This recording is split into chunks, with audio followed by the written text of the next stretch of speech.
Bismillahirrahmanirrahim. Assalamu alaikum warahmatullahi wabarakatuh.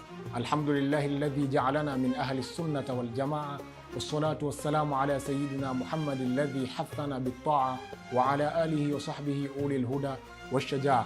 Amma ba'd. Langu jina naitwa Ustadh Maalim Ibn Umar. Leo tuko ndani ya Ramadhani ya tatu.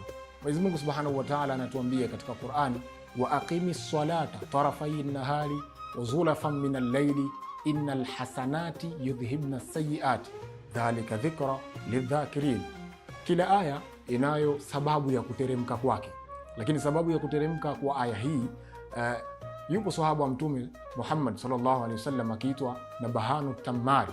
Sahaba huyu alikuwa ni mfanyabiashara, alikuwa ana duka lake kubwa ambalo akifanyia biashara zake, lakini katika duka lake hilo wakana yabiu fihi tamra, alikuwa akiuza tende katika hilo duka lake, kwa sababu bwana huyu ama sahaba huyu alikuwa ni mfanyabiashara na alikuwa analo duka lake analouzia biashara bidhaa zake mbalimbali. Siku moja alikuwa yupo katika duka lake, akawa amekuja mwanamke ambaye alikuwa ni mzuri sana, alikuwa mwanamke anavutia kiasi kwamba mwanamume yoyote atakayemuona lazima atavutiwa naye. Sahaba yule alipokuwa katika duka lake, sehemu yake ya biashara, akafika yule mwanamke, akawa akichagua pale sehemu ya nje. Kama tunavyojua leo ilivyo katika sehemu zetu za vigenge, kunakuwa kuna nyanya zipo nje, lakini kunakuwa kuna bidhaa nyingine zipo ndani ya kile kigenge. Yule mwanamke akawa akichagua pale nje. Sahaba yule Nabahanu Tammari akamwambia, inna dakhala alhanut ma huwa afdalu min hadha, kwamba hakika uko ndani huku kuna bidhaa nzuri kuliko hizi. Riwaya inasema fadhammaha faqabbalaha ghaira annahu lam yujami'uha, kwamba sahaba yule akawa ameingiwa sasa na akili kidogo, akawa amejikuta amemkumbatia, akawa amembusu, ghaira annahu lam yujami'uha, pasi na kuwa kufanya naye ijmaa. Kisha sahaba yule akawa amezinduka kutoka katika lile jambo, kuona kwamba amekosea. Moja kwa moja akawa amekimbia kwa bwana Mtume Muhammad sallallahu alaihi wasallam. Alipofika kwa bwana Mtume akamkuta bwana Mtume amekaa na maswahaba wengine akiwa anazungumza nao. Sahaba yule akawa amemsogelea karibu bwana Mtume ili aweze kumwambia jambo lake lilokuwa limemfika, lakini bwana Mtume Muhammad sallallahu alaihi wasallam fa'aradahu, akawa akimpuuza, kisha akawa akiendelea kuongea na maswahaba wengine. Sahaba Umar akamwambia, ya Nabahanu Tammari, ewe sahaba Nabahanu Tammari, lau satara lakad sataraka Allahu lau satarak, Mwenyezi Mungu Subhanahu wa Ta'ala anakuamrisha wewe pindi unapokuwa umekosea, umefanya madhambi, umefanya maasi, basi tubu. Kwa nini unakuja kwa bwana Mtume Muhammad sallallahu alaihi wasallam kufanya nini? Nenda katubu.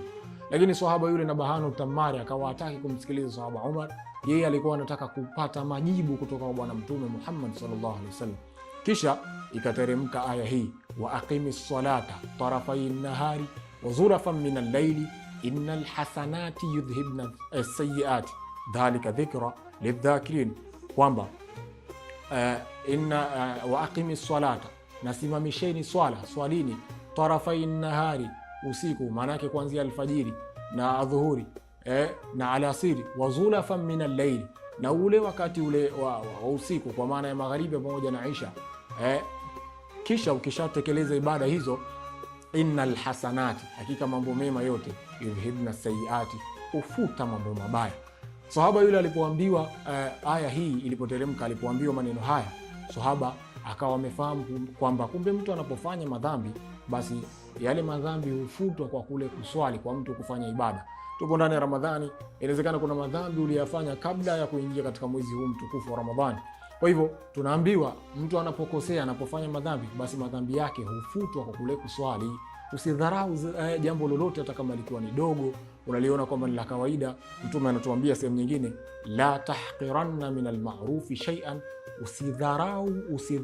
usidharau wema katika kwa kitu chochote, wala usije ukadharau. Kwa hivyo sahaba huyu yeye akafahamu kuwa pindi mtu anapokwenda kuswali anafutiwa madhambi yake. Pengine kuna madhambi uliyafanya tokea wakati wa alfajiri ilipoanza hapa katikati mpaka kufika wakati wa dhuhuri, yapo madhambi uliyafanya.